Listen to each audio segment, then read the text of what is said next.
అధ్యక్ష ధన్యవాదాలు. ఏదైతే 17th నాడు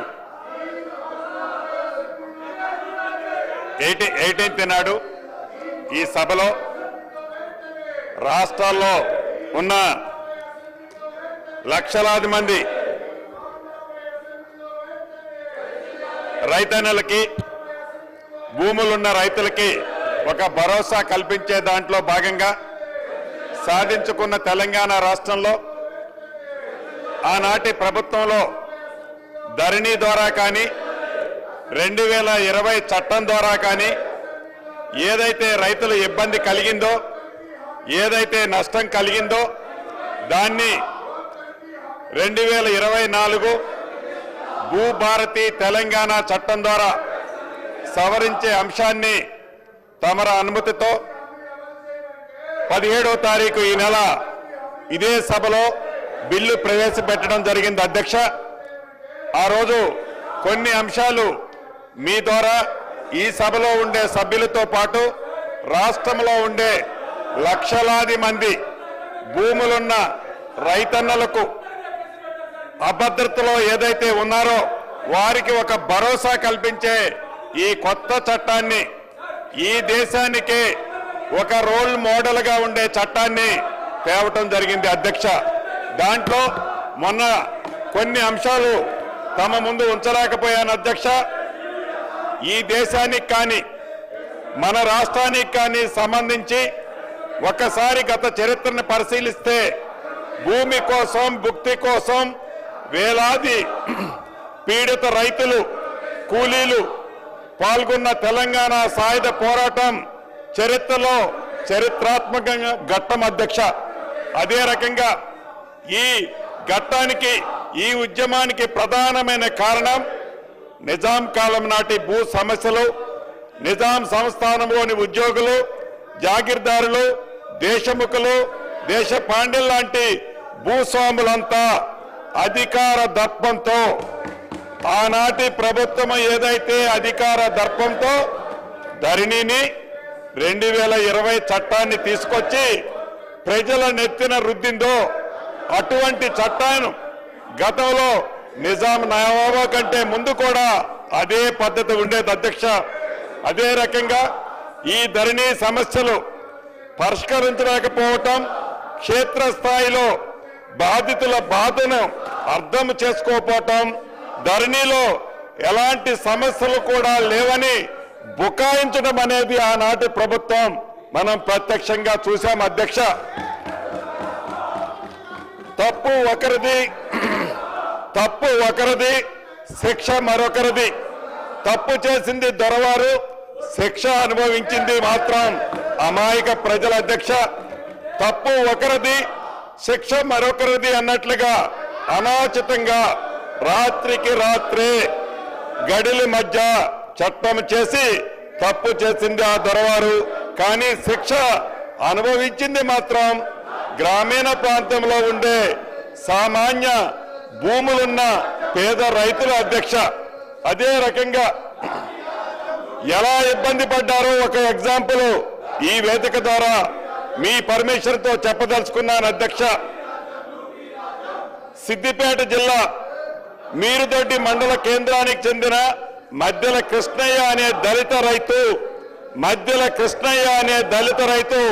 73 సంవత్సరాల. అధ్యక్ష, ఇదే గ్రామానికి చెందిన ఒక రైతు 35 ఏళ్ల క్రితం 1452 సర్వే నెంబర్లో 7 ఎకరాల భూమిని కొనుగోలు చేశారు. అధ్యక్ష, ధరణి వచ్చిన తర్వాత 35 ఏళ్ల క్రితం కొన్న భూమి ఏదైతే ఉందో, పొజిషన్లో ఏదైతే ఉన్నారో దాన్ని ఈ ధరణి కారణంగా ఆ భూమిలో ఉన్న రికార్డులన్నీ తారుమారయ్యాయి. అధ్యక్ష, ఆ కారణం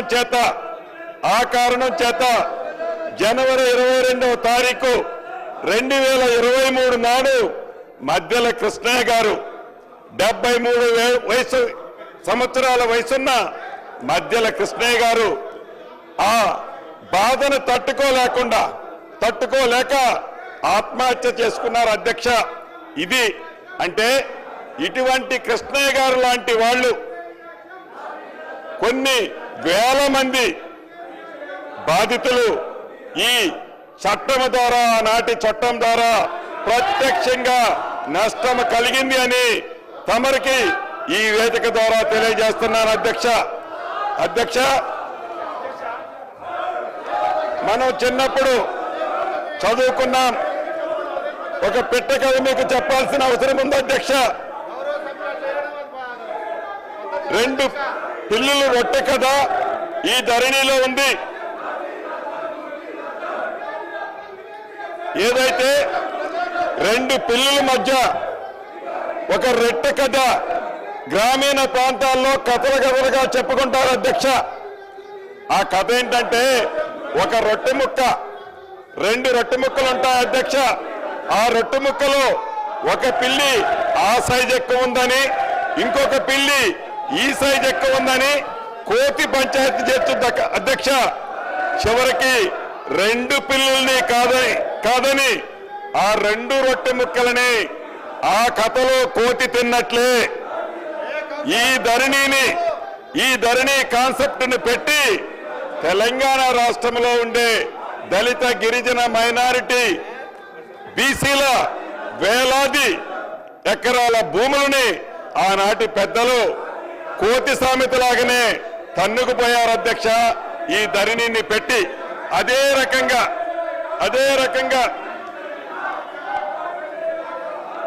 ఇటు రాష్ట్రంలో అటు దేశంలో 2014 ముందు కాంగ్రెస్ ప్రభుత్వం తీసుకొచ్చిన రెవెన్యూ చట్టాలు, సంస్కరణలు రైతాంగానికే కాకుండా యావత్ ప్రజానికానికి ఎంతో మేలు చేశాయని చెప్పడానికి గర్వపడుతున్నాను అధ్యక్ష.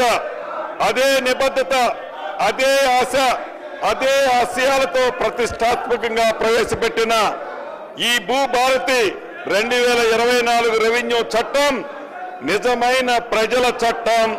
అక్షరాల భూమి ఉన్న ప్రతి ఒక్కరికి ఇది చుట్టం అధ్యక్ష.